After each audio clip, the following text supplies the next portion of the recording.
शरीर है ये परमात्मा की देन है। परमात्मा ने कृपा करके सबहु की कर करना नर देही, भगवान कृपा करके करुणा करके मानव शरीर प्रदान किए हैं। उसको अपना मान लेना ये हमारी एक भूल है। वैसे अगर देखें तो क्षितिजल पावक गगन समीरा पंच रचित है अधम शरीरा। पंच महाभूत की रचना ये जो शरीर है ये अधम है, परंतु इस शरीर के साथ जब परमात्मा का तादात्म्य होता है, परमात्मा चेतन इसमें निवास करते हैं, तो ये देह जो होती है सोई पावन सोई सुभग शरीरा, जो तन पाए भजिए रघुवीरा। जब हम भगवान का भजन करते हैं, भगवान के साथ संबंध जोड़ लेते हैं, जब अंदर से ये दृढ़ विश्वास होता है हम परमात्मा के हैं, परमात्मा हमारे हैं, तो ये शरीर जो है पावन हो जाता है।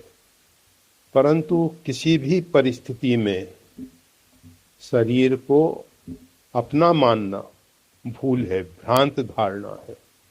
इस भ्रांत धारणा के कारण हम परेशान हो रहे हैं। अगर किसी की धरोहर को हम सुरक्षित रखते हैं वो हमारा कर्तव्य है, परंतु उसको नुकसान पहुंचाते हैं तो उसका दंड हमको मिलेगा। इसी प्रकार से ये जो शरीर है इसको अगर हम क्षति पहुंचाते हैं, दुर्व्यसनों के द्वारा शरीर को क्षति पहुंचती है। जितने भी ये मादक द्रव्य हैं उसमें मुख्य रूप से सुरापानम मदिरापान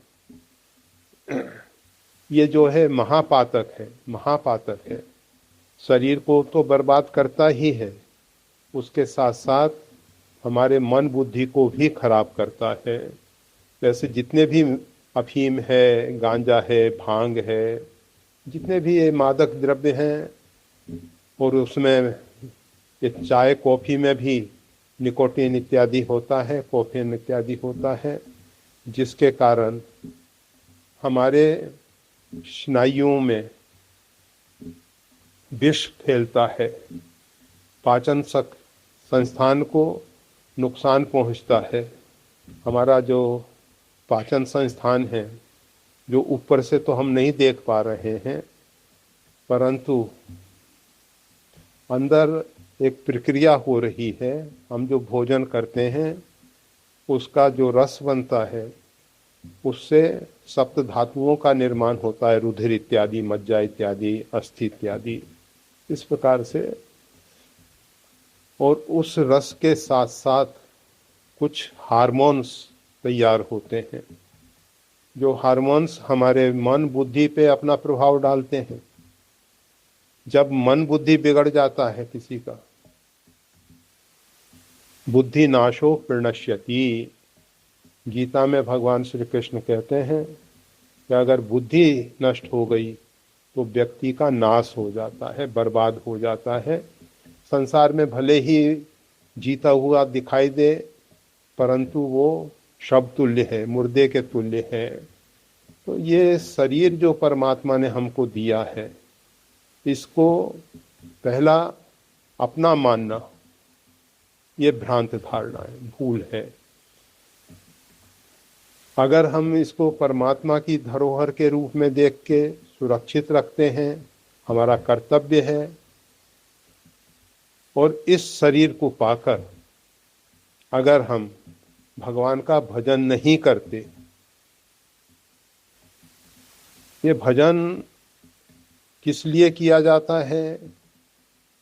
भजन से मन बुद्धि को शांति मिलती है।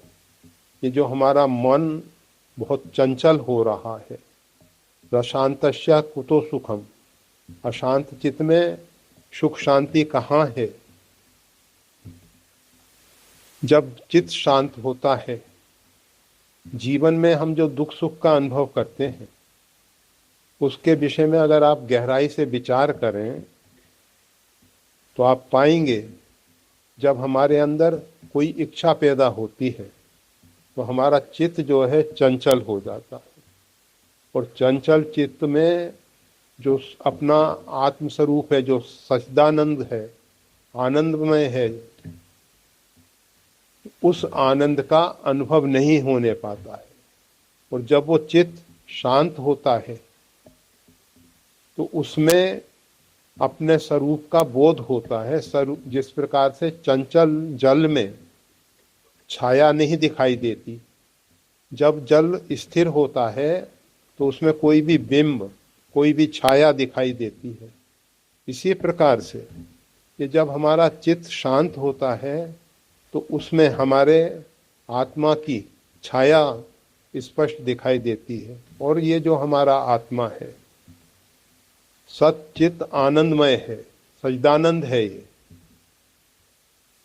ये परमात्मा का अंश है, वो इसमें निवास कर रहा है। वीडियो देखने के लिए धन्यवाद। श्री गुरुदेव की वाणी का और ज्यादा लाभ लेने के लिए कृपया हमारे चैनल को लाइक और सब्सक्राइब करना ना भूलें। चैनल का लिंक डिस्क्रिप्शन बॉक्स में उपलब्ध है। जय श्री राम।